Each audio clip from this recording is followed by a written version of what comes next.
नमस्कार दोस्तों, मैं राजकुमार मौर्य प्रखर इंडिया यूट्यूब मंच पे आपका स्वागत है। बिहार विधानसभा चुनाव का आगाज हो गया है। बिहार विधानसभा चुनाव को लेकर सभी राजनीतिक पार्टियों ने अपनी अपनी तैयारी तेज कर दी है, क्योंकि अक्टूबर नवंबर महीने में बिहार में विधानसभा का चुनाव होना है। और इस चुनाव को लेकर चाहे इंडिया गठबंधन हो, महागठबंधन जिसको बोलते हैं, चाहे एनडीए गठबंधन हो, दोनों ने अपनी ताकत झोंक दी है। वैसे अगर आप लोकसभा के चुनाव में देखेंगे तो बीजेपी गठबंधन को ज्यादा सफलता मिली, बहुत ज्यादा सफलता मिली। इंडिया गठबंधन को कम मिली। मुकाबले में देखेंगे तो बीजेपी गठबंधन को 40 सीटों में से 30, इंडिया गठबंधन को 10। अगर आप 2020 में जाएंगे तो एनडीए गठबंधन को 40 में 39, महागठबंधन को 1। तो आप बिहार की राजनीतिक पारा को भी समझ सकते हैं। दोस्तों, बिहार में आरजेडी किसको टिकट देने जा रही है, जिसका दावा किया जा रहा है, मतलब किसकी दावेदारी ज्यादा मजबूत है, मैं आपको बताने जा रहा हूं। वैसे आरजेडी की तरफ से 5 लाख रुपया 5 लाख सरकारी नौकरी बिहार 17 महीने में नहीं भूलेगा। तेजस्वी को 5 साल के लिए चुनेगा। तेजस्वी यादव का आरजेडी का वादा भी है और दावा भी है। अब कौन दावे में खरा उतरता है वो आप लोग कमेंट करके बताएंगे। टिकट को लेकर जो बात की जा रही है दोस्तों, टिकट को लेकर जाहिर सी बात है, टिकट ही मेन है। टिकट से ही आप चुनाव जीत सकते हैं, टिकट से ही लोग चुनाव हार जाते हैं। कई चीजें होती हैं चुनाव में जो सेट करना पड़ता है। जैसे अरविंद कुमार सहनी जी हैं, 2020 में लड़े थे सराय रंजन विधानसभा सीट से, बहुत कम वोटों के अंतर से चुनाव हार गए थे, यानी कि लगभग 3000 से। तो सहनी खुद हैं, इनके साथ मुकेश सहनी भी है। की बार पिछली बार बीजेपी के साथ चले गए थे। तो अरविंद कुमार सहनी का टिकट कंफर्म है 2025 के लिए, समझिएगा। क्योंकि मैं यूपी का वीडियो बनाता हूं तो दिमाग में कभी कभी 25 के स्थान पे 27 भी आ सकता है। अगला नाम आता है दोस्तों, कुमार सर्वजीत है। पासवान बिरादरी का नेतृत्व करते हैं, आरजेडी के बड़े नेता के तौर पर जाने जाते हैं। लोकसभा का चुनाव भी लड़े थे, लेकिन लोकसभा का चुनाव हार गए थे। कुमार सर्वजीत विधायक हैं वर्तमान के, पिछली बार जीते थे, कम वोटों के अंतर से जीते थे, लेकिन इनका टिकट लगभग कंफर्म माना जा रहा है। अगला नंबर आता है दोस्तों, इनका नाम आता है रितु जायसवाल का।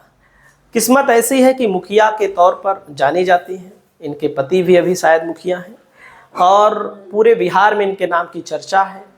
और पिछली बार चुनाव लड़ी थी, बहुत कम वोटों के अंतर से, लगभग 1500 से हार गई थी विधानसभा का चुनाव। अब की बार लोकसभा चुनाव लड़ी थी, शिवहर लोकसभा से लगभग 29,000 30,000 वोटों के अंतर से हार गई थी। तो इनका टिकट तो कंफर्म है। अब जीत हार जनता तय करेगी, आप लोग कमेंट करके बताइएगा। अगला नाम आता है गरीबों का सहारा ललित यादव हमारा। ललित यादव जी बेहतर नेता हैं, मजबूत नेता हैं। आरजेडी इनको लगभग कंफर्म है कि इनको मैदान में उतारेगी। वैसे भी यादवों का वोट बैंक आप लोग जानते हैं बिहार में बहुत मजबूत है। वहीं पर तारापुर विधानसभा है दोस्तों। तारापुर विधानसभा से मेवालाल चौधरी जेडीयू से लड़े थे पिछली बार, और दिव्या प्रकाश लड़ी थी आरजेडी से। दिव्या प्रकाश पिछली बार चुनाव हार गई थी बहुत कम वोटों के अंतर से, जैसा कि मैं आपको दिखाना चाहूँगा। और मेवालाल चौधरी यहाँ पर उपचुनाव हुआ, फिर जदयू सत्ता में रहते हुए भी 3852 वोटों से जीती। अरुण कुमार यहाँ लड़े आरजेडी से, मतलब कि कम वोटों के अंतर से आरजेडी उपचुनाव भी हार गई थी, और कम वोटों के अंतर से ही आरजेडी मेन चुनाव भी हार गई। आप देख सकते हैं 2020 का चुनाव हार गई 7225 वोटों के अंतर से। तो यहाँ पर दिव्या प्रकाश का टिकट लगभग कंफर्म माना जा रहा है कि बीजेपी गठबंधन के सामने आरजेडी इनको उतारेगी। अगला नाम है सीतामढ़ी के सांसद रहे अर्जुन राय का। अर्जुन राय एक बहुत ही मजबूत प्रत्याशी हैं आरजेडी के, और 2025 के चुनाव के लिए पक्के तौर पर इनका टिकट मिलेगा, क्योंकि बड़े मजबूत प्रत्याशी हैं। मजबूत लोगों को टिकट मिलेगा तो फायदा मिलेगा।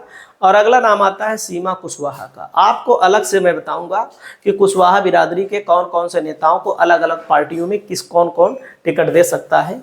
तो जान सकते हैं कि इनका भी टिकट माना जा रहा है सीमा कुशवाहा को आरजेडी की तरफ से मिलना चाहिए, क्योंकि अगर देंगे तो पूरे प्रदेश में एक अलग मैसेज जाएगा कुशवाहा समाज में।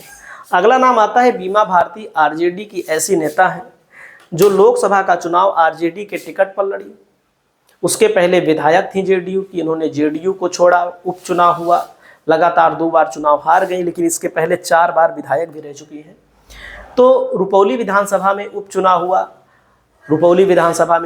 हुआ, चुनाव हार गई। उपचुनाव मैं आपको दिखाना चाहूँगा, देख सकते हैं राष्ट्रीय जनता दल से लड़ी, शंकर सिंह निर्दलीय चुनाव जीत गए यहाँ पर, और जेडीयू 2 नंबर पर रही।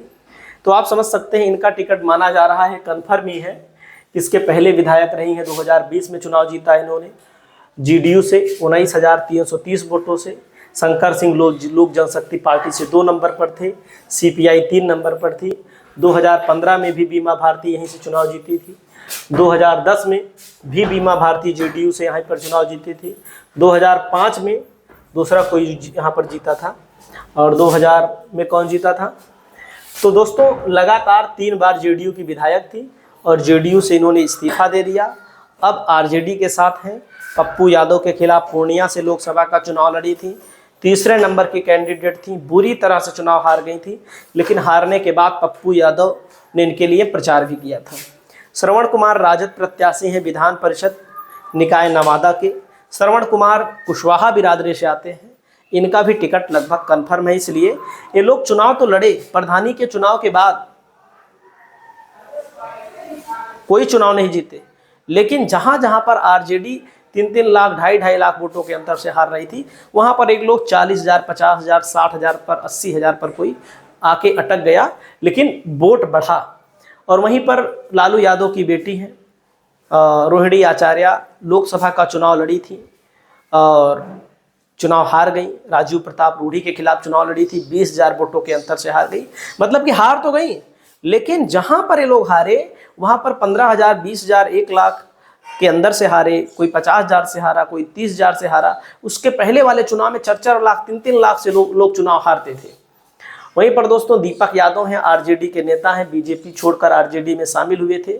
इनका भी टिकट माना जा रहा है कि 2025 के लिए कन्फर्म है। वहीं पर रेखा पासवान है, आरजेडी की ऐसी विधायक हैं जो तेज तर्रार है, मजबूत है, दावेदारी है इनकी, और इनका भी टिकट पक्का है। वहीं पर दोस्तों प्रवक्ता हैं, सारिका पासवान के भी नाम की चर्चा चल रही है।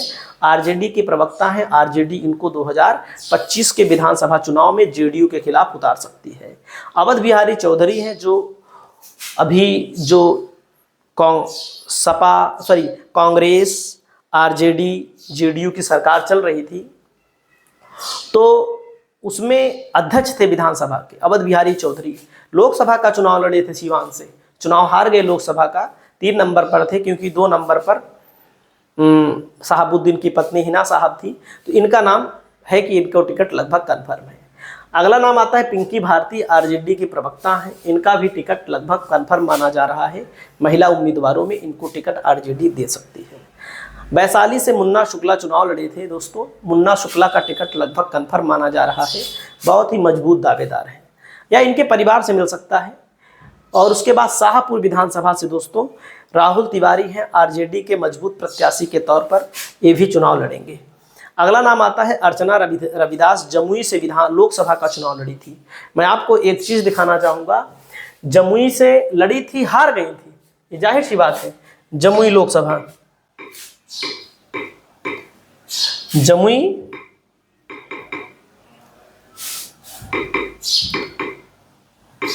लोकसभा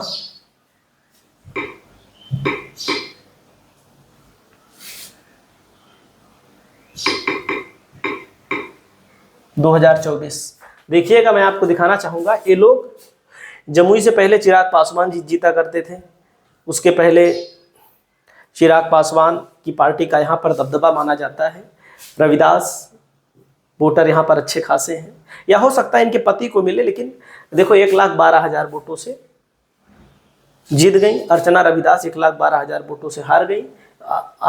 जेडीयू रामविलास पासवान की पार्टी जीती। इसी पर बीजेपी जेडीयू 2 लाख से जीता करती थी, यानी कि जो सीट बीजेपी इसके पहले लोकसभा में 2 लाख से जीता करती थी बीजेपी गठबंधन, वही सीट आरजेडी ने अब की बार गेम पलटने की कोशिश की, लेकिन गेम पलट नहीं पाया। लाख वोट बहुत होता है, बहरहाल एंटी इनकम्बेंसी भी थी। वहीं पर अगला नाम आता है दोस्तों, अली अशरफ फातमी का टिकट लगभग कन्फर्म माना जा रहा है। मुस्लिम चेहरा है बिहार की राजनीति के। अगला नाम आता है दोस्तों, शहनवाज आलम आरजेडी से चुनाव लड़ेंगे, 100% है, इनका लगभग तय है। वहीं पर हिना साहब के बेटे हैं उसामा, इनका भी टिकट कन्फर्म है। तेज प्रताप तो लड़ेंगे ही, तेज प्रताप के नाम की चर्चा है, जहां से मुकेश रोशन विधायक हैं वहां से लड़ने की गुंजाइश ढूंढ रहे हैं। बाकी आपको मोदी की भी पार्टी का भी मैं बताऊंगा, आप कमेंट करिएगा। नमस्कार।